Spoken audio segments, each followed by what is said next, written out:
In this video, I'm going to discuss several things that I find interesting from the June 2026 BTO application results, because some of the outcome actually blew my mind away. So let's start with number one. So as predicted by many people, Bukit Merah became the most applied town in this BTO launch. So if I combine the total supply and demand for all types of flat and also different categories of applicants, Bukit Merah received more than 9,200 applications, even though in total there are less than 2,000 flats. We can see from this chart that Bukit Merah is the decisive winner. Personally, I'm a little bit surprised that Bishan number is not closer to Bukit Merah, because honestly I was thinking that it's going to be neck and neck, but apparently it's not.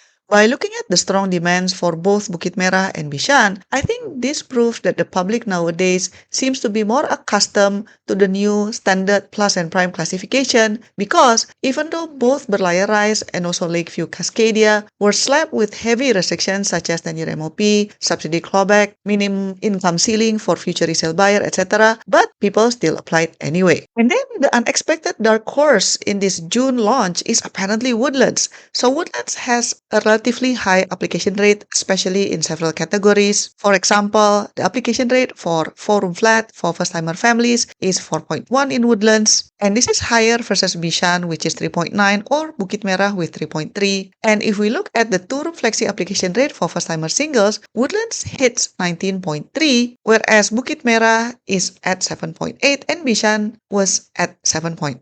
So even though the total demand for Woodlands is still less than Bukit Merah or Bishan, but the supply is very limited, which causes the application rate for Woodlands looks very high versus expected. I read on the news that some analysts were surprised as well, because the land plot at Woodlands is far from any MRT station, and it's also not part of the shorter wait time program. I think the key strong selling point for Woodlands is that it's still a standard BTO project with 5-year MOP and less restrictions, and then the entry price is relatively affordable. And I think Woodlands also have a lot of strong fan base, meaning that every time HDB launches a project there, typically the demands are quite strong. So it seems like in this case, people don't mind Woodlands being far away from MRT station because the price is reasonable and it just has the standard restrictions. The next interesting thing that I found is that the overall demand in this launch seems to be a little bit soft. This is something that you might not going to hear in the mainstream media. When I compare the total applicants in this launch versus the past several launches, it's actually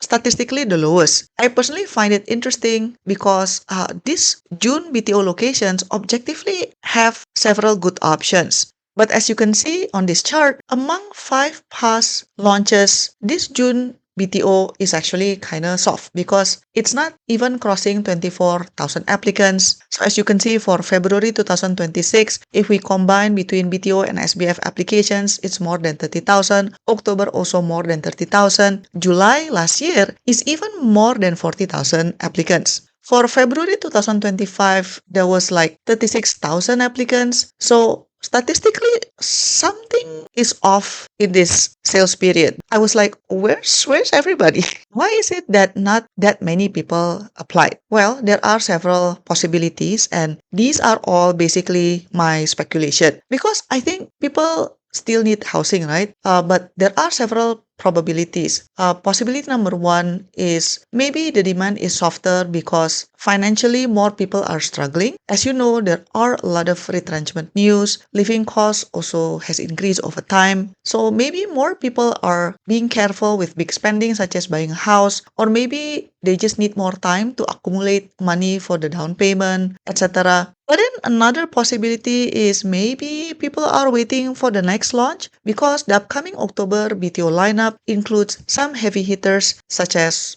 2 projects in Bayshore area, a mega project in Toa Payoh that is within walking distance to Caldecott MRT station, and even a spot in Yishun that I think will be a dark horse because it's a standard BTO but near MRT station and might have some reservoir view as well. So maybe that's the reason. Let me know, guys, in the comment section down below. Why do you think this June BTO launch doesn't draw as many applicants as usual? Let me know your theory in the comment section down below. And then the next shocker for me is Mo Kio, because if we look at the total supply and demand, Mo Kio received less total applications if compared to Sembawang or Woodlands. Something similar actually happened also in past launches, but back then I thought maybe because those Ang Mo Kio spots near the ITE is not considered desirable, or maybe those spots have like relatively young BTO with standard restrictions, so then the comparison is not apple to apple. But now that HDB released other Ang Mo Kio locations, which is around Mayflower area, public still not very enthusiastic this time around. I think it boils down to the reality that people have higher expectations nowadays for plus and prime flats. Because if those projects are going to get slapped with 10-year MOP and other strict restrictions, then people expect more. At least it should be close to an MRT station. That would be my guess. I think that's why people are still flocking to Bukit Merah and Bishan town, but not to Ang Mo Kio, even though Ang Mo Kio is also considered a mature town. And I think the non-selection penalty probably plays a part as well, because people want to be more careful with their application and avoid getting penalized. The next plot twist is that apparently Sembawang became a blessing for second-timer families. So what do I mean by this? Well, if you look at the application rate for 3-room, 4-room, 5-room and 3-gen, the application rate is less than 1 for first-timer families, which means that there will be quite a lot of unused quota from first-timer families, and in theory, those quota will be offered to second-timer families. So for example, even though for 5-room and 3-gen, the application rate for second-timer families is 3.4, but because for first-timer families is only 0.4, that means that the unused quota from first-timer families